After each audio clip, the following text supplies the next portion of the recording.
everybody, welcome back to my channel. If you're new here, welcome. My name is Vanessa and today we have a gluten-free 4th of July video for you guys. We get to have ribs, we get to have potato salad, we get to have mac and cheese.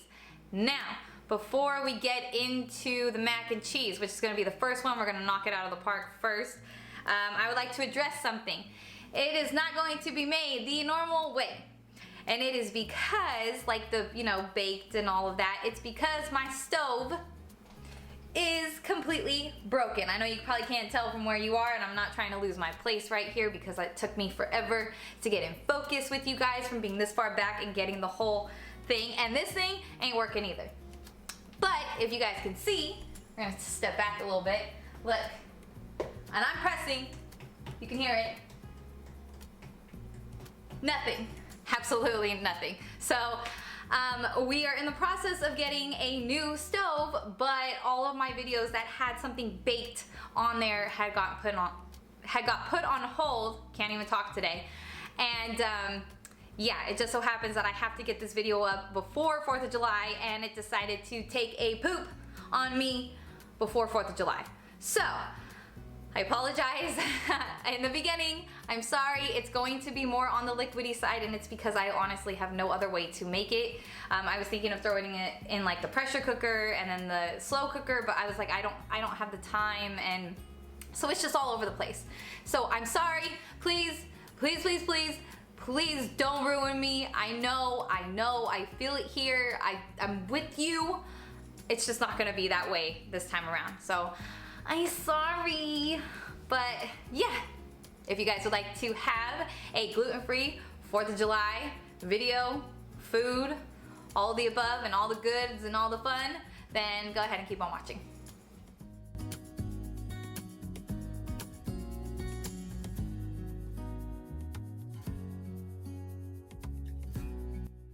So we're pretty much gonna make this how you make any other normal mac and cheese. We're just not doing the baking part, unfortunately. We're gonna get water up to a boil, and we're gonna salt the crap out of that because you want the water to be salted. If not, the pasta's gonna come out bland. We're gonna use gluten-free macaroni. You guys can use whichever ones you want. I know with macaroni and cheese or just pasta in general, we're kind of limited on the ones that we can use, so whatever one works better for you. I know they have penne and the spirally one that I don't know what it's called. But yeah, we're gonna throw it in according to the directions on the back of the box.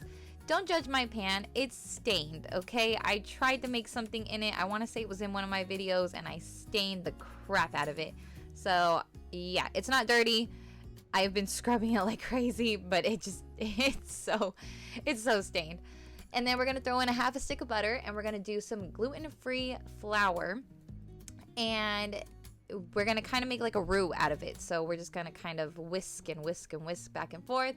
And then we're gonna add a lot of milk. I eyeball all of this, but I wanna say it's around a cup, cup and a half, 2 cups. You go ahead and do your judgment. But that's pretty much what I do. And then we are going to add some sharp white cheddar cheese and mild cheddar cheese. Now, as I'm going through this, you can add whatever cheese you want. I would say either maybe like a sharper cheddar or like an American or even a mozzarella, or if you want something more hearty, you can do like a Swiss type of version of it, or like a Gouda. I mean, honestly, it's endless. It's whatever the taste is to you. Go for it. And then I also salt and pepper it, and then I don't have the clip and I don't know where it went, but I also add garlic powder. But yes, that's what we're gonna do. Garlic powder, salt and pepper. Don't forget to keep stirring your noodles because they do cook way quicker. And then we are going to strain and let them cool for a second. We want to pull them out a tiny bit early, not too early. If we were baking it, we would pull them out more al dente, but since we're not baking, we're gonna throw them out or pour them out. I keep saying throw them out. Pour them out a little bit later so that they're a little bit more done. We're gonna make sure that the sauce is ready, and once it is, go ahead and turn off the heat and then throw in the noodles and mix around. The heat from the sauce will continue to cook the noodles. I only put half in for here because I didn't want to overdo it, but then I realized that it was way too saucy, so then I was like, okay, we'll just pull the whole, wow, I can't talk. We will just pull the whole thing, wow, I can't talk. You see what I'm doing. I put the whole thing in there.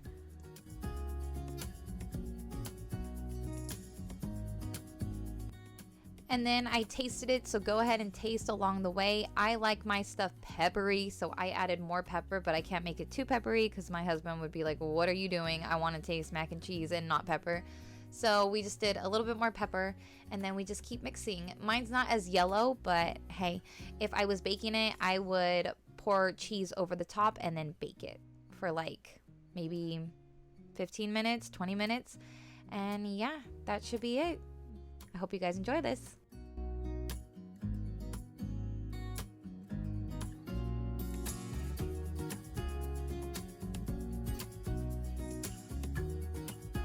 Now, I'm not sure if potato salad is gluten-free, but we're throwing it in this. I was debating on macaroni salad and then potato salad, but we did mac and cheese instead, and now we're doing potato salad. We did about 5 or 6 big potatoes, so just kind of go by eye. If they're smaller, add a few more. If they're bigger, maybe a few less. It just depends. We honestly did 5 of the big ones, and they were still too much, so just kind of go by ear. Each potato's different, so I can't really tell you exactly how many to use. But yeah, then we're just going to dice it up, and we're going to bring them to a boil. We're going to cook them for about 20 minutes, maybe 15 minutes. We don't want them too done, like enough to make like mashed potatoes to where we can mash them. We want them a little bit more firm. So we're going to throw them on. Put salt. Please put salt, because if not, you cannot. They are so bland. But definitely salt them, and then we're going to bring that to a boil. And then at the same time, we are going to start the eggs. Now, I'm showing you different clips here, but at the same time as this, we are also starting the eggs. And I want to say we did about 6 of them. I'll show you when it gets to the clip. But once they're done, you strain them. Like I said, this is going a little bit out of order because, we're doing this at the same time. But I don't want to show you guys back and forth clips. So we're just doing the potatoes first. And then we set them aside. You see how much they're overflowing? Yeah, we had to take half out. So this is what I mean. Play it by ear. And then there we go. How many is that? 2, 4, 6, 8, 10. Okay, we did 10 eggs. And then, you just make them the normal way that you make hard-boiled eggs. And we're going to bring them to a boil and do all that fun stuff. And then we are going to separate the shell from the egg. My husband was having such a hard time with this, so he's cooling them down right here, and then you'll see my hand get in and then I go to town on separating the eggs. If you guys have trouble, run them under cold water. When you're smacking them against, smack them against the thing right there, the separator between the sinks, and make sure you try to get that like edge, the one edge, like more the flatter edge, if that makes sense. Promise you it works. And then there's like a little film that's inside eggs. If you get under that, you'll get a clean egg. But you guys know how to make eggs. It's fine. And then what he does is he separates the yolk from the egg white. Of course, this is kind of, the normal way of how to make potato salad. And then we're going to dice up the eggs.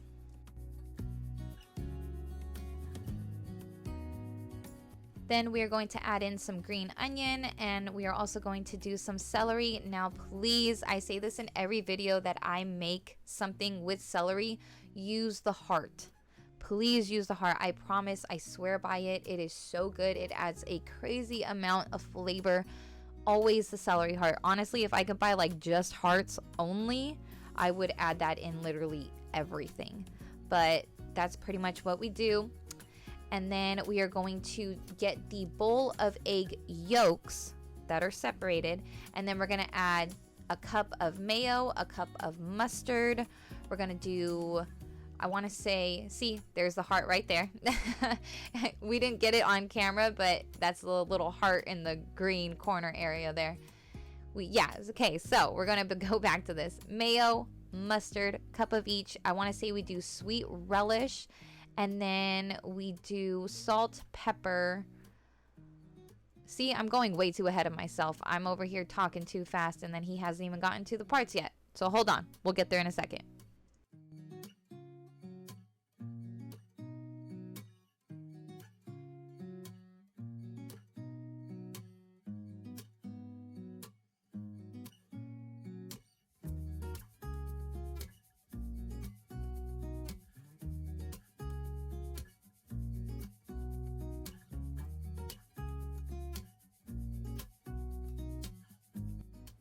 I was right. It's just salt and pepper.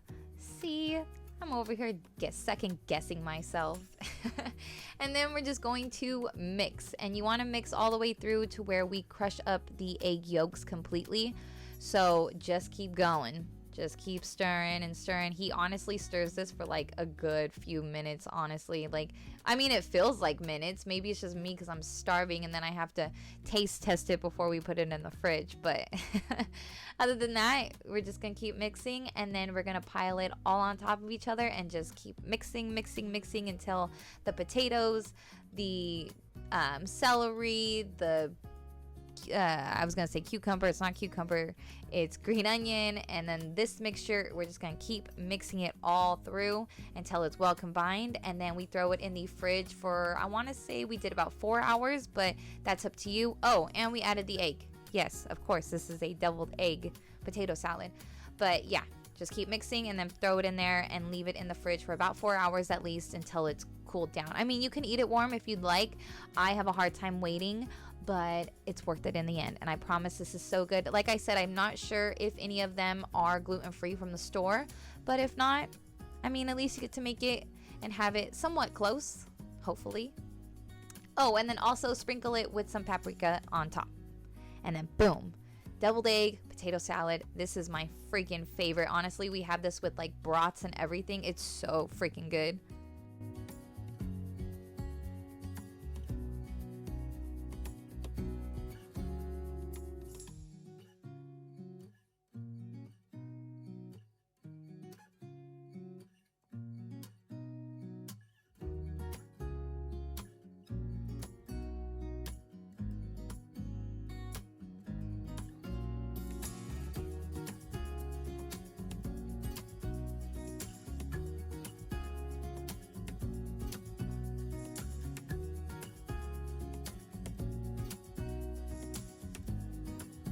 So we're gonna get into the star of the show here, the rib. These are pork ribs. You guys can do beef ribs, whatever you feel comfortable with, and we're gonna actually do them in the pressure cooker.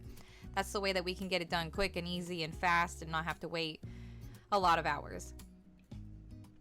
Sorry if you hear me coughing. We're gonna take off the silver skin on the back, and then we're gonna use these two rubs. This is Stubbs, and I'm sorry the other one was too quick, but I'll put it down below. And all gluten-free. And then at the bottom of the pressure cooker, we are going to put water and also some liquid smoke. And then we put it in for 30 minutes on high pressure. I would recommend putting it in for probably less time, maybe 25 minutes, because they were falling off the bone. Like, as soon as we opened it, I'm going to show you guys the bone here in a second. No joke. It was falling off the bone. So when we were trying to get a good char on it from the barbecue, it was all messed up. So please, please, please probably do about 25 minutes, because if not, you guys are going to be struggling like we are. Please be careful when you're releasing the pressure. Don't want to have anybody get burned or anything. Step back, please. And look at those. Ooh, oh my goodness. It just, I'm like reliving it in my head, the taste of it. It's so good. Oh my God. Amazing. Look at those babies. Look, like we were having a hard time. This is my husband. He was having such a hard time. Like, look, you can see one of the bones coming out. Like, it's ready to fall out. Look at that. Clean bone. I'm telling you, the pressure cooker ribs are perfect. Like, you literally don't even have to wait 30 minutes. That's amazing. That's unheard of. So instead we also threw it on to get a little bit of the barbecue smoky flavor on it. We threw it on the barbecue, and we used Stubbs barbecue sauce. Stubbs is all gluten-free, if you guys didn't know. Really good barbecue sauce. I love this brand so much. We use it for everything. And I know some brands are not always gluten-free, so just be careful with that. I recommend this one. It's a safe bet, but it's so good. Oh my God. And like I said, we even use the rub, but I want to say the rubs aren't sold in stores anymore, which makes me really, really sad. But yeah, look at that. Ooh, hello. And then we're flipping it, and we're getting the other side. And honestly, we were losing bones left and right in this. Like, you should look at the bottom of our barbecue now. Like, we have little bone pieces at the bottom. Not little bones, like these bones, just chilling at the bottom because they were just falling out. And then, yeah, we're gonna lather up on one side, lather up on the other, make it to where it gets all stick and stuck on there. And then we're gonna go through, we're gonna cut the pieces apart, and that's pretty much it. Look at how freaking delicious those look. Oh my God, perfect for 4th of July, all gluten-free. Isn't that great? Look at those. Dude, my mouth is watering right now. Oh my God. Okay, I need to get off this. I need to stop looking at this. Okay, bye. Okay, I know you guys have been wondering what it tastes like, and so am I. So we're just gonna get into it. I am starving. I skipped breakfast today so that I can make this. Mac and cheese first. I know the baked, but still very good.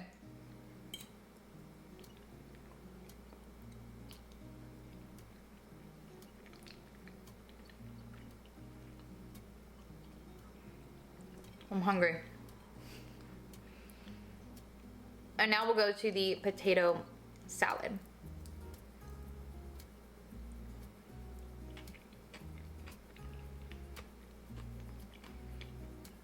Dude, I love potato salad.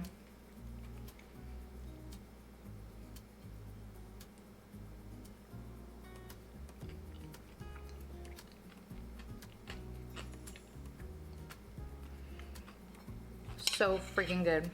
So I'm gonna hope to do this without it making fall off the bone, because like I showed you guys, it was all falling off.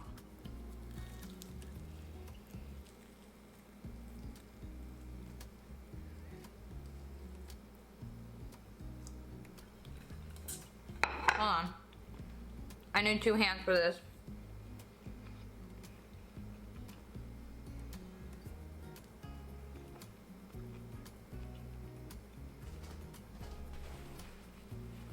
Sorry guys.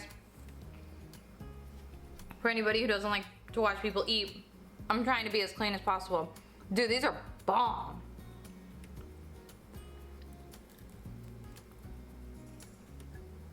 Ooh, damn. I almost forgot that I was on camera for a second.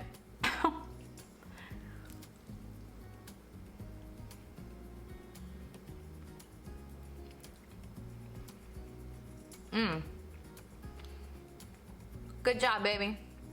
If you're watching this, my husband made these, so I'm like, woo.